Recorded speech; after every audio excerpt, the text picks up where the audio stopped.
সাথী ছিল দেশের বাড়িতে,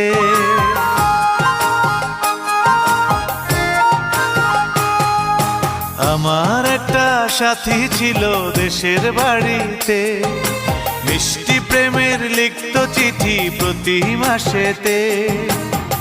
হঠাৎ একদিন খবর এলো সাথীর নাকি বিয়ে হলো আমার অজান্তে।